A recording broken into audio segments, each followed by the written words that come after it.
susundin anuman ang suliranin. Lahat ay aking kakayanin, pagkat ikaw ay kapiling.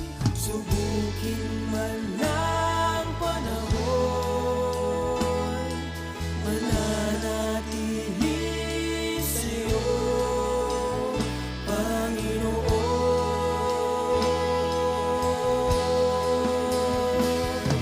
Walang alinlangang maglilingkod, walang pangambang sa'yo ay susunod. Hindi susuko at hindi ito patuloy lamang sa iyo, Panginoon.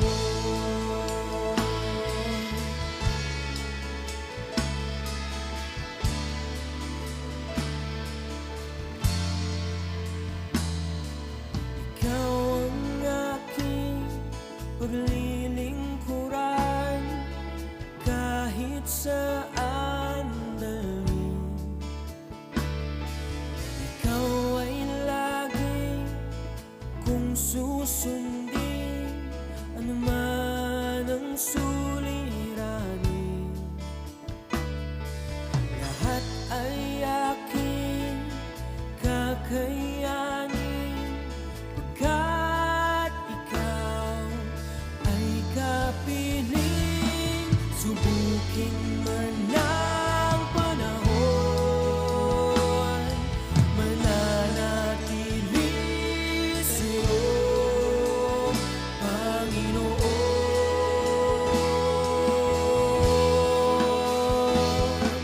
Walang alinlangang maglilingkod, walang pangambang sa'yo. Praise God. Magandang gabi po sa ating lahat. Saan man po kayo naroroon sa Luzon, Visayas, sa Mindanao at maging sa ibang bansa. Magandang araw po dyan sa inyo. Purihin po ang Diyos sa araw na ito at muli narito po tayo sa programang Tinig ng Pag-asa. Ito po ang inyong lingkod, Bishop Leonardo Lascano Bedanya Jr., Senior Pastor ng Jesus Village Tadak Church Incorporated. Praise God. Sa umaga pong ito, o sa gabi pong ito ay ating pag-uusapan ang patungkol po sa pagmamahal ng Diyos sa tao. Ano po? At nais ko pong ibahagi sa ating lahat ang salita ng Diyos. Ang salitang ito ay sobrang popular na sa ating pandinig at halos lahat ng Kristiyano, mananampalataya ay memorize ang verse na ito. Subalit atin pong bubulay-bulayin ang talatang ito. Kung ano po ba ang mensahe talaga ng Diyos sa versikulong ito. Basahin po natin John chapter 3 verse 16. For God so loved the world that He gave His only begotten Son, that whoever believes in Him should not perish, but have everlasting life. Ang Diyos ang magpala sa kanyang salita. Mga minamahal na magulang at kapatid, ngayon po ay sineselebrate nating mga Kristiyano sa buong mundo ang araw ng Kapaskuhan. At ano nga po ba talaga ang mensahe ng Pasko? What is the true message and revelation of Christmas? Dito po sa ating nabasa ay makikita po natin na dahil sa pagmamahal daw po ng Diyos sa tao, nagawang ibigay ng Ama ang kanyang kaisa-isang bugtong na anak, ang ating Panginoong Hesus. At alam nating lahat ang Matthew chapter 2 verse 11 ng ang matatalinong tao ay nakarating sa kung saan doon ay isinilang ang ating Panginoong Hesus sa isang kulungan ng mga hayop sa sabsaban. Nang sila'y pumasok doon sa lugar na kung saan pinanganak ang Panginoon, ang mga pantas na ito ay may daladalang mga treasures, mga sisidlan, at kanila itong binuksan. At ang sabi ng Bible, binuksan ng isa ang kanyang daladalang lalagyan na naghandog siya ng ginto. at yung isa naman ay frankincense, at yung isa naman ay myrrh. Sila'y lumuhod at sinamba ang bata, ang ating Panginoong Hesus.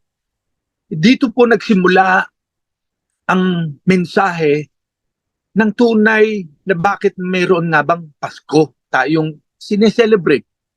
Sa banal na kasulatan ay wala pong sinasabi o tinutukoy kung anong araw, buwan o petsa ipinanganak ang Panginoong Hesus upang maganap ang sineselebrate natin na kapanganakan niya. No? Dito po sa binasa natin, sinasabi na, for God so loved the world. Gayon na lamang ang pag-ibig ng Diyos sa sanlibutan. Ano nga ba ang pag-ibig ng Diyos? What is the love of God? No? Bakit nga ba tayo nagse-celebrate ng Christmas Day?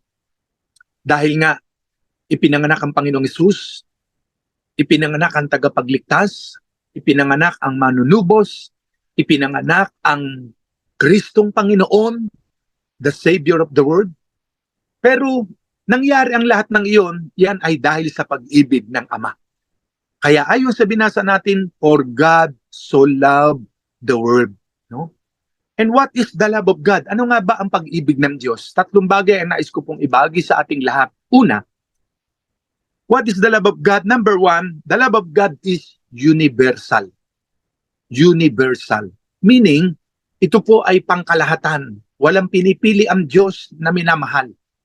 Lahat ng tao, lahat ng lahi ng tao, Inchik, German siya man, Amerikano, Pilipino, no? Ano man lengguwahe niya, ang pagmamahal ng Diyos ay universal. Na ibinigay ng Diyos Ama ang kanyang kaisa-isang bugtong na anak, ang ating Panginoong Hesus, at doon ay ibinigay niya ang kanyang kaisa-isang anak nang dahil nga po sa pag-ibig sa atin.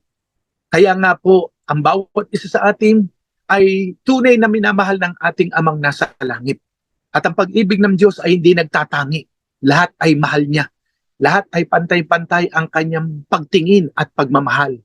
Kaya nga, the love of God is universal. No? Ito po universal.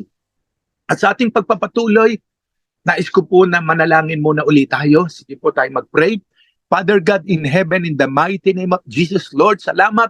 Muli po, narito kami sa live ng Tinig ng Pag-asa.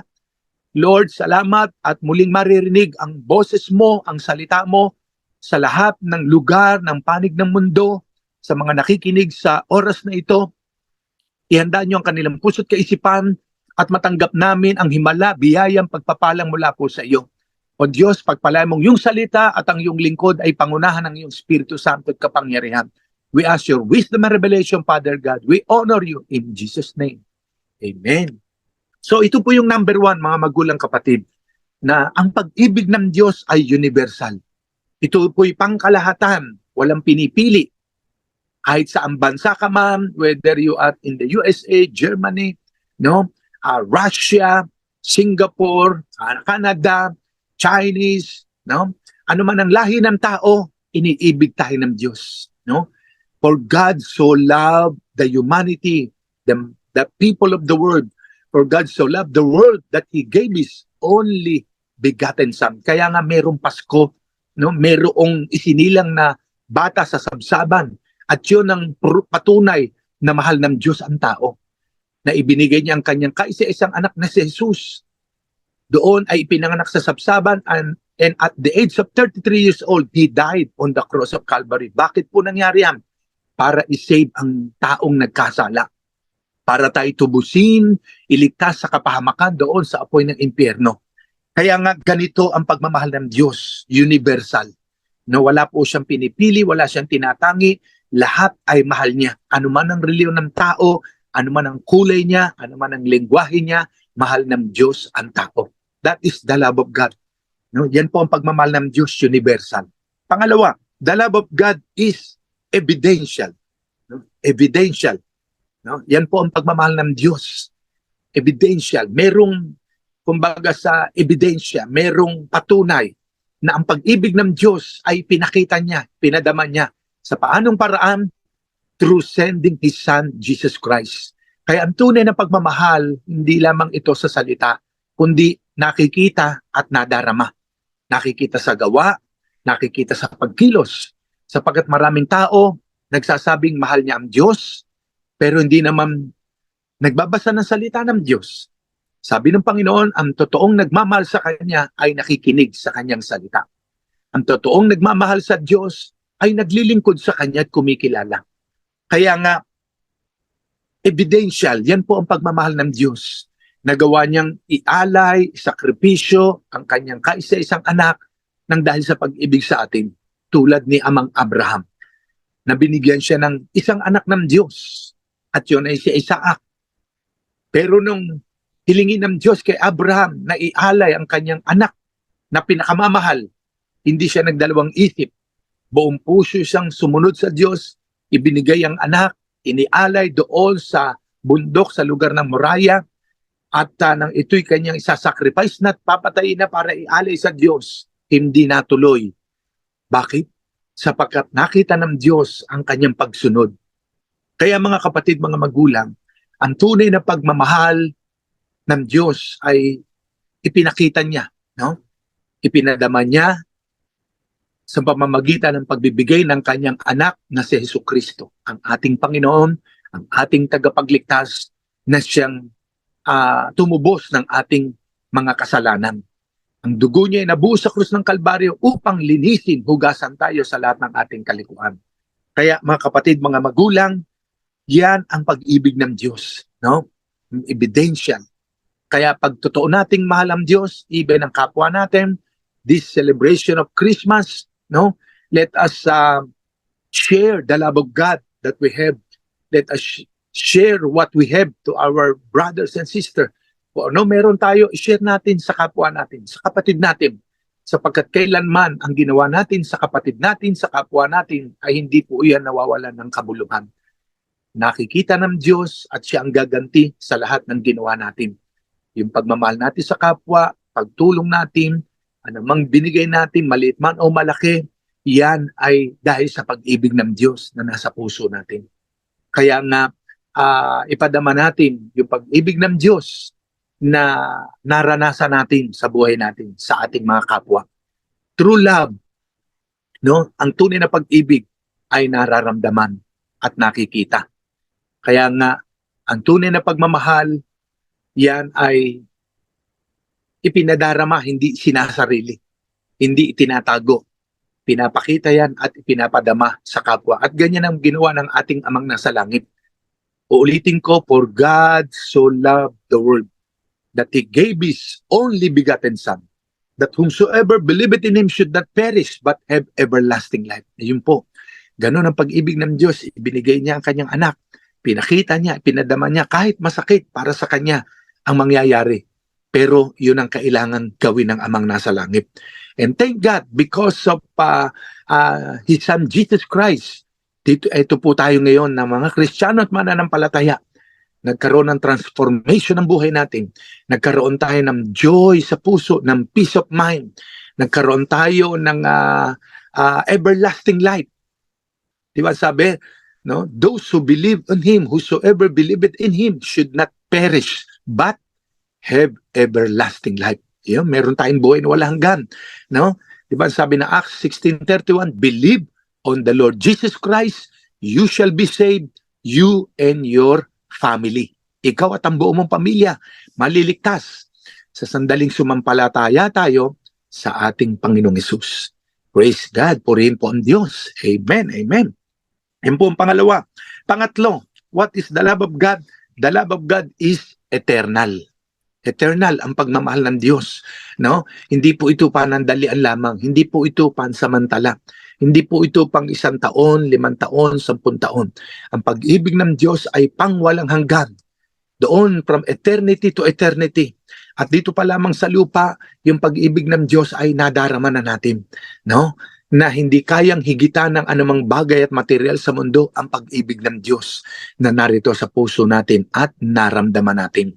Ganyan po ang pag-ibig ng Diyos. The love of God is eternal. No? Pangwalang hanggan. Kumbaga sa saring, no, yung singsing, pagka ako nga po ay nagkakasal, sinasabi ko lagi, pag isinusuot na at pag isusuot na yung ring ng babae at lalaki sa isa't isa, ay aking ipinapaliwanag that this ring, sapagkat nakita natin ng ring na isinusuot natin, wala po siyang dulo, hindi siya putol. No? Ring is symbolizing the eternal love of God to human being. No? Yan ay simbolo ng walang hanggang pag-ibig ng Diyos sa tao. Na kahit tayong tao nagkakamali, nagkakasala, no? Kahit tayo ay may pagkukulang, ang pag-ibig ng Diyos hindi nagbabago. Hindi nagbabago. Yun pa rin. Kaya ang sabi ng Lamentations 3:23, they are new every morning. Great is the faithfulness of God. Great is the love of God. No? Tuwing umagay, laging bago, laging sariwa ang pag-ibig ng Diyos, ang katapatan ng Diyos sa atin. Ganyan tayo kamahal ng Diyos. Ang tao kuminsan nagbabago. Mahal ka ngayon, pero bukas makalawa, hindi ka na mahal dahil may nagawa kang mali sa Kanya. Pero ang Diyos hindi. Kahit nagkakamali tayo, nagkakasala, no? Dahil wala namang perpekto sa atin, lahat ay nagkakamali. Ganun tayo kamahal ng Diyos. Hindi nagbabago ang pagtingin niya, ang pagmasid niya, no? Ang paglingap niya sa atin, ganun pa rin. So dakila ang pag-ibig ng Diyos, no? Kaya nga, the love of God is eternal, no? Pang walang hanggan, walang katapusan, walang dulo. Na kahit ang tao paulit-ulit na nagkakamali, sumusuway sa Diyos, matigas ang ulo, palalo, mayabang, mapagmataas, no? Ang pag-ibig ng Diyos hindi nagbabago. Ganyan po tayo kamahal ng Panginoon. Kaya nga po ngayon, as we celebrate this Christmas season, praise God, let us allow that the love of God reign in our hearts. Let us allow that the love of the Father rule in our hearts, in our whole being, even in our mind.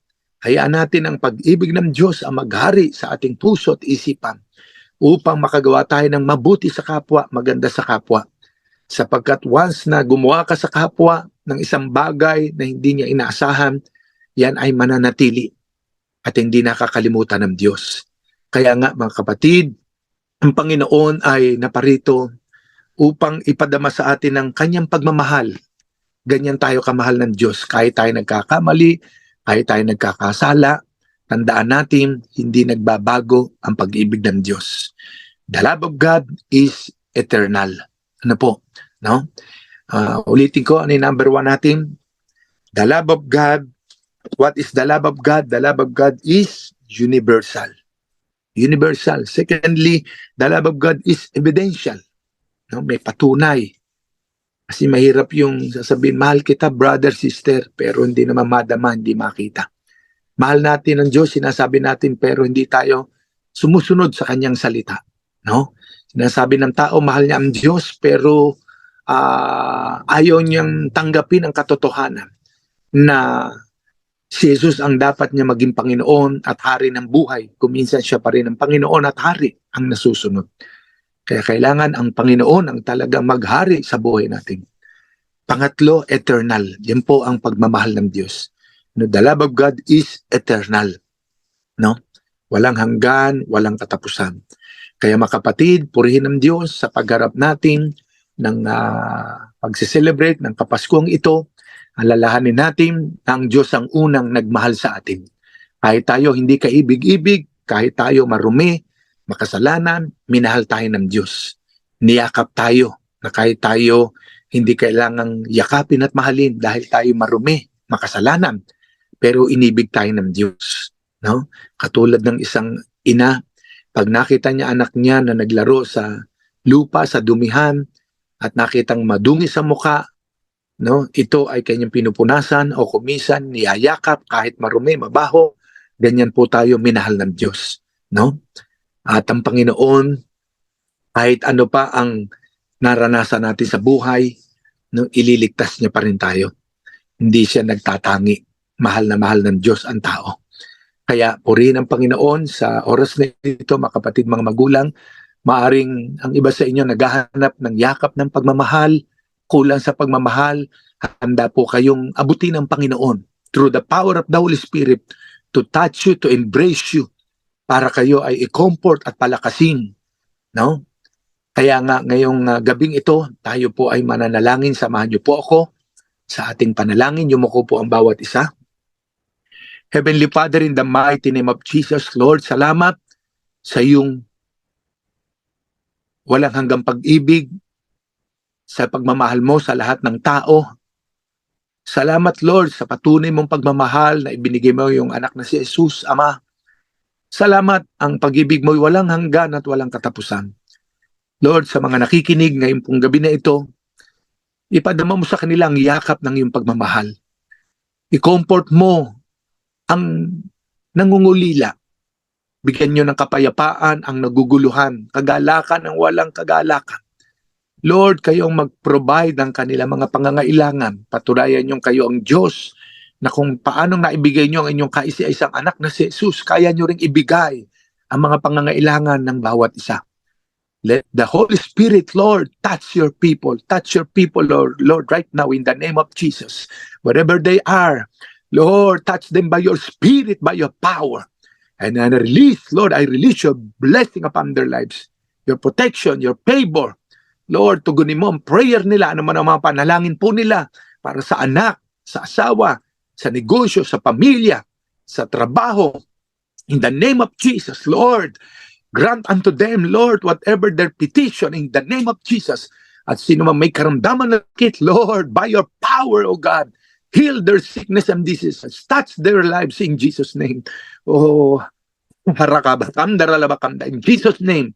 In Jesus' name. Lord, salamat. Thank you, Lord, for the healing. Thank you, Lord, for the power of your Spirit. Thank you, Lord, for the deliverance, for the answered prayer. Marami pong salamat, Ama. We give you praise. We give you honor and glory, Father God. In Jesus' mighty name, this we pray. Amen. Amen. Praise God. Praise God. Purihin po ang Diyos. God bless you all, mga kapatid, saan man po kayo naroon. At damahin natin ang tunay na diwa ng Kapaskong ito na ating sineselebrate. Wala iba kundi ang walang hanggang pagmamahal ng Ama, ang walang hanggang pagtatangi ng Diyos sa tao, at ang walang hanggang patunay na pagmamahal niya sa atin na ibinigay niya ang kanyang anak na si Jesus. So to God be the glory. God bless you all. At dyan po sa Mindoro, magkita-kita tayo sa Thursday, Friday, Saturday, anniversary ng ating J. Blue Church Bonbon sa pangunan ni Pastor Jan Magluyan and Pastor Irene. See you there. Happy 3rd year anniversary, J. Blue Bonbon. And see you Bulalakaw on Friday at dyan sa Calapan. So to God be the glory. Good day, good night. God bless you all. Amen. Amen. Ikaw ay aking paglilingkuran kahit saan dalhin.